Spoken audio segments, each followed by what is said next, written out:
guys, welcome back to some more AFK Arena. Today we're over on the pay to win account and we are looking at the bane of the Twisted Realm, which is the Grotesque Mage. So every now and then when I start getting a lot of questions about the Twisted Realm bosses or about the Fabled Realm, ultimately we go in here, we're going to use two different team comps today and see just which one really does the best. So as you can see here, Almo is in second place, so doing awesome there.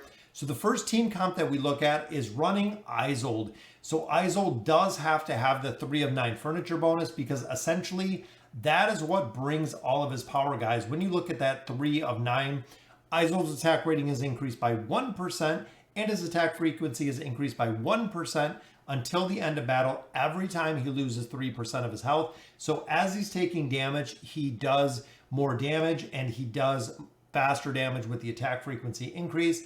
Ultimately, there's no cap on this. That is kind of what a lot of players have said. There is no cap on this. Where we see with Ainz, there is a cap. This one, ultimately, no cap. Get him geared up as good as you can. With his plus 30 signature item, plus 20 is good enough for this fight. It will definitely work well because we don't have the control ability that comes out of this fight. Looking at Grez, Grez is a hero that is the higher the better.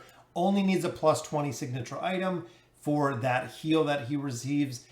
If you do a plus 30, Skeletal Warrior is summoned once every 7.5 seconds instead of 9 seconds.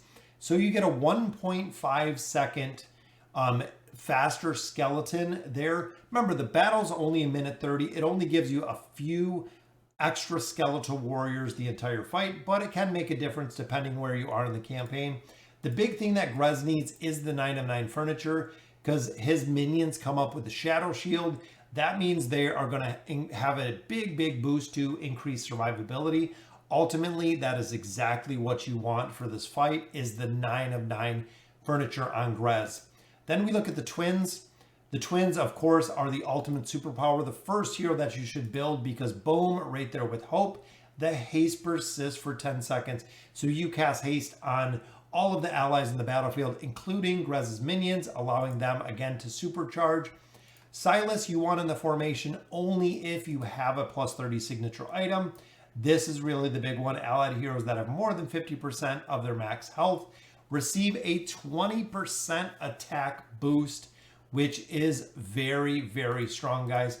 Furniture, pretty good as well, just because of the injected fury, but ultimately, this formation, we're not going to ult, so specifically to this formation, the plus 30 signature item does something. The furniture on this one doesn't do anything because we're ulting around 18 seconds and we're only ulting once, so he does have one chance, one shot to boost everyone. Then, of course, guys, the mauler that everyone runs to is Warwick because of this bone breaker ability.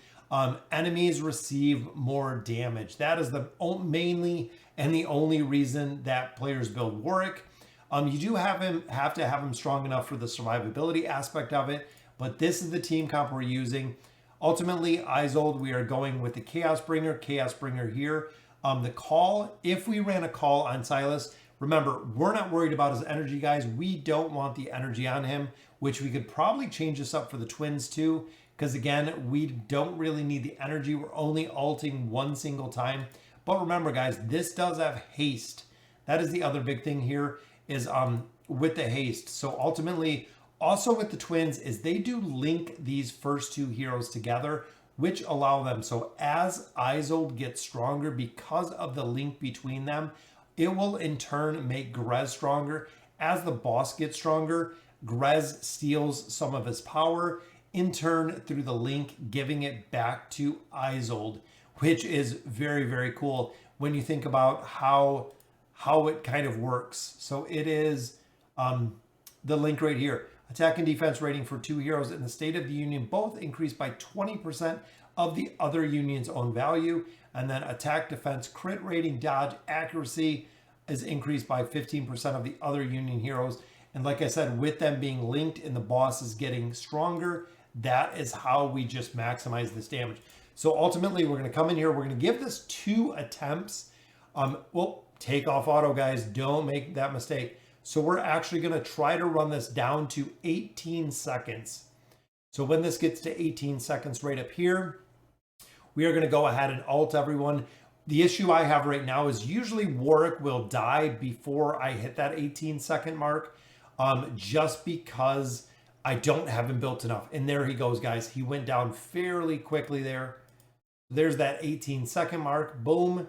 So even if we have an opportunity, we can go ahead and ult one more time with the twins, which we did not. But we came in 505, so not too bad. We'll give it one more try with this team comp. Ultimately, guys, like I had said, the problem that I find with this one is Warwick dies too early. I need him up to Ascended. These heroes are doing too much damage. Warwick, I haven't had an opportunity to get another copy of. So as you can see there, he does take a considerable amount of damage, and he usually ends up dying before we hit that mark. Boom, there's our 17-second mark. He survived this time, which is good. Now we just let the rest of it play out. So we hit 505 last time. This one we died at 7 seconds again. We are 84, guys, rank 84. All right, so that's the main team comp when it comes to the Twisted Realm. That is going to do the most damage. That is the top team comp that we know today. The other team comp that a lot of players are using is this team comp right here. So very, very interesting. Warwick again for the debuff. Here we have Mortis for the buffs. Grez is going to go ahead and steal some of that strength, allowing it to give to the minions. We have Cecilia, who is going to be attacking the hero from behind. And ultimately, Tassie does a considerable amount of damage in here, teleporting around, but she also does have a factor that steals from the Grotesque Mage. Ultimately, looking here, we're going to go the call on Mortis, because Mortis is only here for the ult. Remember, just like we talked about in our Hypogen video, he is only here for the ult. So we're going to run this a couple times and see. So the only thing we're doing here, guys, is ulting Mortis. That is it. So boom, there we go. So we got our big buff up on Grez. Everybody else is just going to stay unalted. We're doing 5 ults with Mortis. And then hopefully we'll see exactly where this damage. This is the team comp that a lot of players are running that are not quite in the Fabled realm or not quite high in the Twisted realm.